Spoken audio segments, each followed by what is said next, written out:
Dans cette vidéo, on va prolonger notre étude de certains types d'élasticité.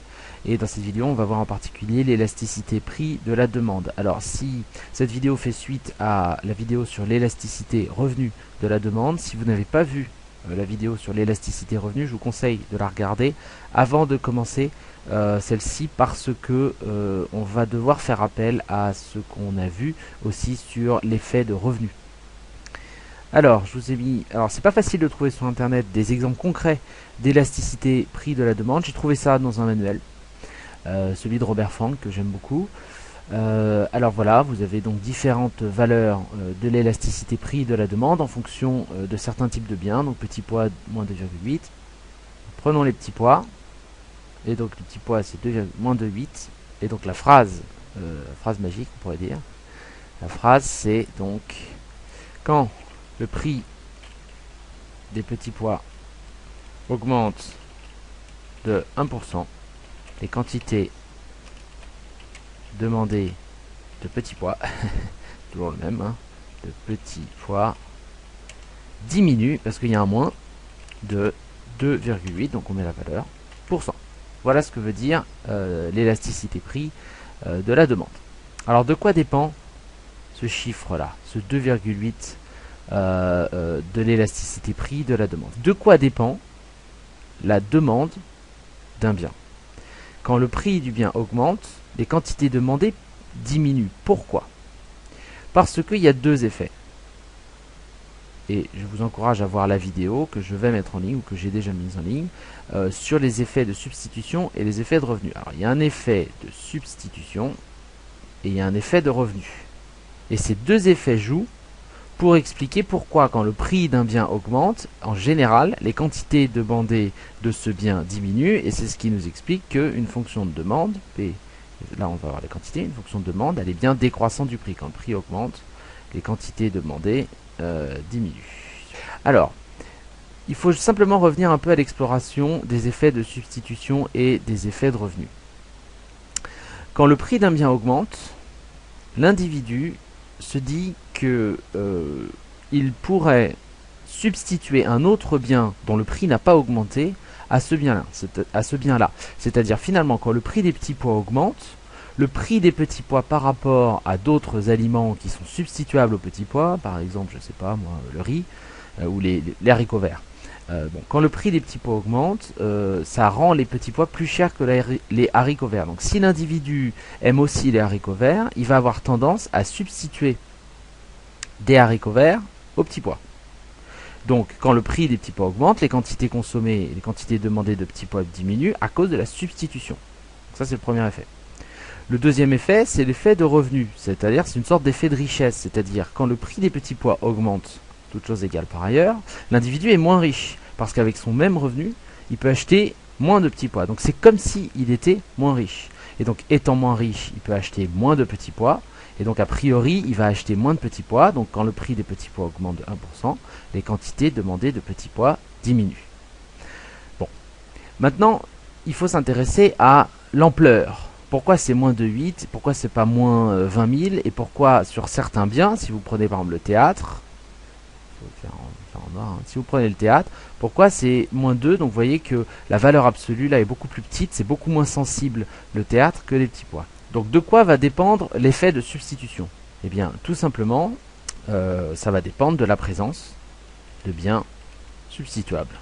Et donc plus vous avez de biens substituables, plus l'effet de substitution va être forte. C'est-à-dire, si l'individu considère que les petits pois et les haricots verts sont parfaitement substituables, c'est-à-dire c'est à peu près, pour lui c'est à peu près la même chose, il est indifférent ou presque indifférent par rapport aux deux, dans ce cas-là, eh bien, si le prix des petits pois augmente, il va se reporter sans aucun problème vers les haricots verts. Et donc il va y avoir une forte élasticité en valeur absolue, c'est-à-dire l'élasticité ce sera moins quelque chose de très très fort, parce que l'individu finalement va réduire fortement sa consommation de petits pois pour se reporter vers la consommation d'haricots verts. Et donc plus vous avez de biens substituables, plus la valeur absolue de l'élasticité prix sera grande. Plus ça sera grand. Alors dans quel cas vous avez des biens substituables? Eh bien vous avez aussi des biens substituables quand le marché est très concurrentiel. Si le marché est très concurrentiel, je vous rappelle que les conditions de la concurrence pure et parfaite supposent que tous les biens sont en fait homogènes, c'est-à-dire qu'il n'y a pas de différence entre le bien qui est produit par l'entreprise 1 et le bien qui est produit par l'entreprise 2. Donc l'individu ne fait pas de différence entre les biens produits par ces deux entreprises. C'est le même bien. Par exemple, c'est, je sais pas, une boîte de maïs.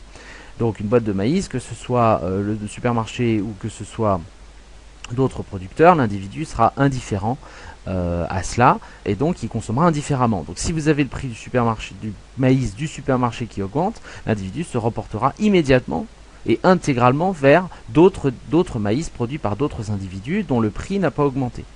Et donc effectivement, plus un marché est concurrentiel, plus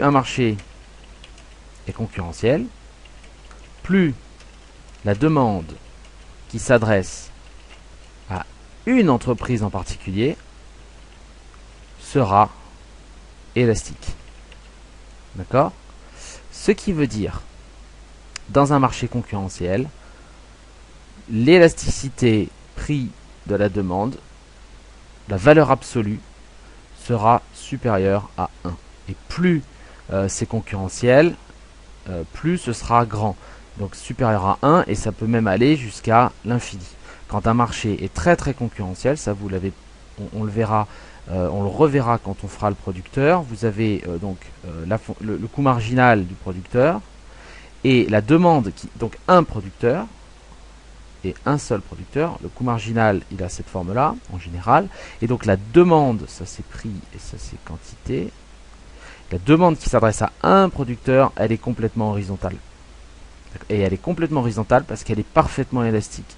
Si ça c'est un producteur de maïs, les individus qui arrivent sur le marché du maïs, eh bien, iront chez lui si ce producteur-là fait le prix de marché, met le prix au même prix du marché, mais s'il fait un prix un peu plus élevé, vous voyez, c'est parfaitement élastique. C'est-à-dire que personne n'ira chez lui si le prix de ce producteur est un peu plus élevé parce que eh bien, son produit n'est pas fondamentalement différent des autres. Donc le lien entre la présence de biens substituables et l'élasticité, il est aussi fait quand on parle de la définition du marché. C'est-à-dire qu'en fait, si on considère de manière très générale un marché, par exemple le marché des légumes, dans ce cas-là, l'élasticité devrait être plus faible que si on considère un marché plus particulier, par exemple le marché des petits pois. Encore plus particulier, le marché d'un producteur de petits pois où l'élasticité sera très élevée, elle sera infinie.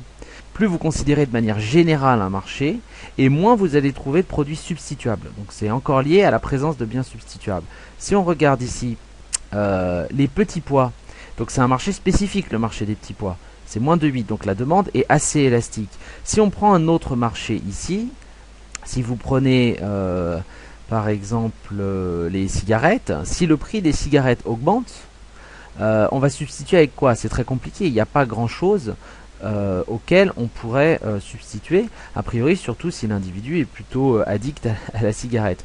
Imaginez par contre que si on avait défini le marché un peu plus précisément et qu'on avait considéré l'élasticité de la demande par rapport au prix de Marlboro. Alors, je fais pas de la pub, hein. Marlboro, c'est mauvais pour la santé, etc., etc. Si on avait considéré l'élasticité de la demande au prix d'un manufacturier particulier, je sais pas, moi Chesterfield, etc., vous auriez trouvé une élasticité plus importante, beaucoup plus importante en valeur absolue que moins 0,3. On aurait trouvé peut-être moins 0,5, moins 1, moins 2 peut-être. Parce que il est plus facile, quand le prix des Marlboro augmente, de substituer autre chose à ces Marlboro que quand le prix de toutes les cigarettes, donc marché défini plus généralement, augmente. Il est plus difficile de substituer quelque chose aux cigarettes. Donc, encore une fois, qu'est-ce que je fais? La présence de biens substituables, c'est un élément important pour caractériser la valeur, l'importance de l'élasticité prix de la demande. Donc plus vous avez de biens substituables, plus c'est concurrentiel et plus l'élasticité prix de la demande tend vers l'infini. Mais il n'y a pas que ça dans les déterminants, il y a un autre déterminant important. Et ce déterminant important, il a trait à l'effet de revenu. Quand le prix d'un bien augmente, l'individu est moins riche.